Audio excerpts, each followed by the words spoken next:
Today we're looking at a very unique apartment in North London that I have a lot to say about. It's a really interesting space that's done a lot of things right, but also a lot of things wrong. So let's look at this one together. Okay, so there's a lot of stuff going on in this living room, but let's start with one of the good things. You've got these 3 tall windows that let in plenty of natural light. And because this is a corner unit, you get light all throughout this space, all throughout the day, which is a huge benefit in London, which can be pretty gray, especially in the winter months. I also like the walls and the ceilings in here in this soft peach color, and they've got some nice wooden beams here in the front part of the living room that I think can work really well. And the floors in here are also not bad. They'd look better if they were in a darker wood tone, but given everything else in this room, going light was not a bad choice. But now let's talk about the obvious elephant in the room.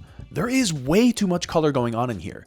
We've got this bright orange bubble chair, the bright orange dining table, which I'll talk about more in a minute, a bright orange piece of art leaning against the wall, another multicolored coffee table, this reddish pink sofa, tons of art pieces in all sorts of different colors, the Listerine green lighting fixtures, and it's just a total mess. And so having so many colors totally cheapens the look of this space. And I know that's what the homeowner really loves, and that's great. But for me and for most other people, this is not a look that works. So I can't recommend trying this in your own home unless you're super confident about it. For example, let's look at the coffee table. It's a custom coffee table made from resin in these really bright colors, but it's just too much. I mean, everywhere you look in this living room, there's just too much color. Of course, some of you are going to disagree with me and think that this looks awesome, and more power to you.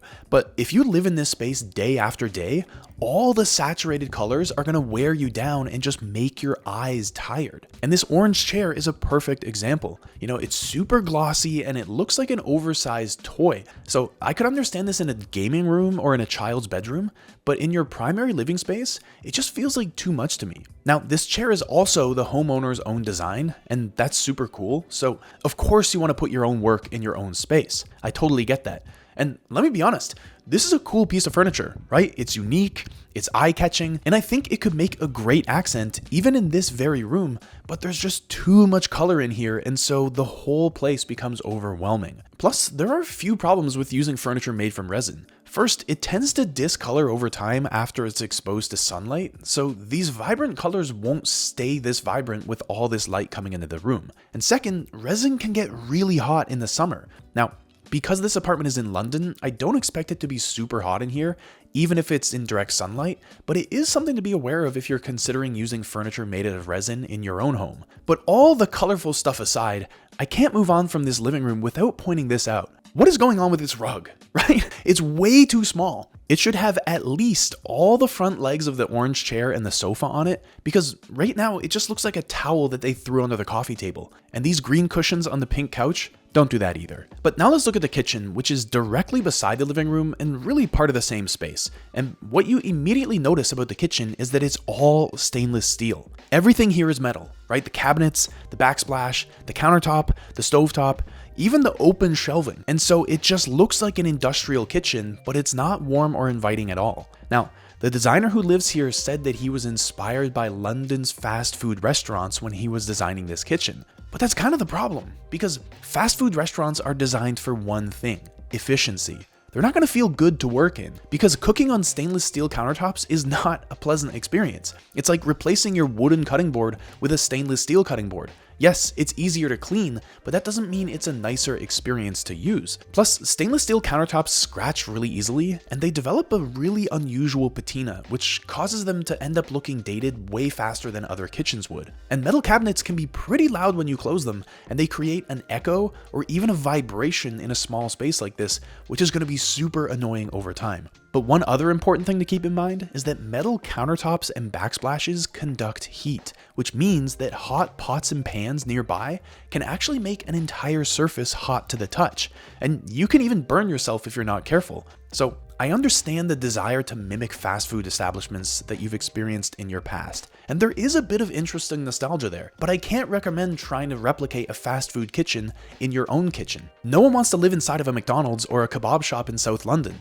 So I get the utilitarian appeal, but I think this was a big miss. And whoever moves into this place after this guy is almost certainly going to overhaul this kitchen and start from scratch, unless they're an executive chef who's looking for that commercial kitchen atmosphere at home. So This is drastically reducing his buyer's pool, which is going to have a significantly adverse effect on the sale price that he's able to get for this apartment. So keep that in mind here. If you want to sell your place in the future, which almost everyone will, making questionable design choices like this can cost you way more than you'd expect. Now, I mentioned the dining table quickly just a minute ago, but we should talk about it some more, because this is another one of the designer's studio's custom pieces, and it's made, again, from this deep orange resin. And honestly, this is a super cool piece. If it was set in a different room, this could totally be the highlight of the room because it's got this amazing color that the light passes through. And as you can see in these photos, it takes on a different hue depending on the angle you look at it from and how the light hits it. And it's actually got an interesting design history as well because it's really similar to the acrylic furniture that had a huge surge across the UK in the 60s and 70s. And paired with these vintage style stools that are in a bit of a softer orangey brown, it's a pretty cool look on its own. But given that this table is sitting right between a blindingly metallic kitchen and a blindingly colorful living room, it's just too overstimulating for most people's tastes. Plus, resin tables tend to scratch more easily than glass or stone tables, so after a year or two of using this table, there's a good chance that it's going to look pretty beat up and won't have the same wow factor that it does today. Now, going into the bathroom, the designer here finally shows us what you can do with color when you don't overdo things, because this shower has the same orange resin that you see in the lounge chair and the dining table, but because it's the only colorful thing in this room, it totally works. Yes, it's obviously a little daring, but they've pulled it off well because they've paired it with much more modest surroundings. But that doesn't mean that the bathroom here is perfect. I think the bathroom mirror could have been a more unique shape to add a bit more depth to the room, and also the sink area is really small. I mean, the sink itself is small, but the vanity it's sitting on is also so small that you hardly have anywhere to put your things. We don't have any other photos of the bathroom, but I really hope there's some shelving to the right of the sink so that you actually have a place to put your toothbrush. Otherwise, this guy is storing his stuff on the floor. And we've only got one photo of the bedroom here, where he's got more of his favorite orange both on the bedside table and on this pillow. But again, these splashes of color are just so much more tasteful in the bedroom because of all the neutral tones surrounding them. And this striped lamp is also pretty cool. They used a lot of striped lighting in postmodern design in the 1980s, especially in Italian design studios, so whether that's a deliberate throwback to the 80s or not, I still think it's a nice choice. Now, believe it or not, this actually might be the most unusual room in the entire apartment, but at the same time, I think it's my favorite, because what we've got here is the office, but there's also a bathtub right next to the desk.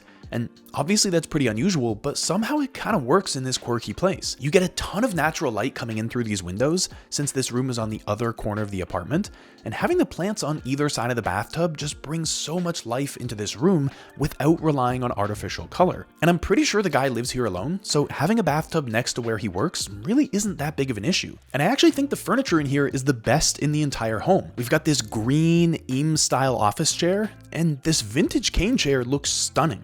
You know, this sort of cane furniture actually has a really deep history that stretches back to early trade between Europe and Asia, because these chairs are surprisingly light. And so if you want to move it around the room, maybe to have a second person in here while you're working at the desk, it's a really good choice. And the dark wood is just such a beautiful contrast to all the other light elements in this room. So this is obviously a very creative guy who lives here, and for him, if he really wants a bathtub, then I'd say this is actually the right place for him to put it. You know, he definitely didn't need it in the main living room, which already has so many things I'd like to change, but since there's no space for it in the bathroom, then having it in here where it's a little more secluded honestly isn't the worst choice. But what can we learn from this home? Well, the one big lesson here is not to overdo your designs. You might like the color orange, but that doesn't mean everything should be orange. Right? Design is about contrast and restraint. And I think this designer did a great job of that in the bathroom, the bedroom, and the office, but totally missed the mark in the kitchen and living area. So if you're designing your own space and you want to inject some color, just make sure you're doing it tastefully so you don't end up turning your living room into an amusement park. Now, if you liked this video, I've linked to a few more of these apartment walkthroughs in the description below, and you should definitely check out this video where I look at a massive desert-inspired loft in New York City that does a brilliant job with color. I'll see you there.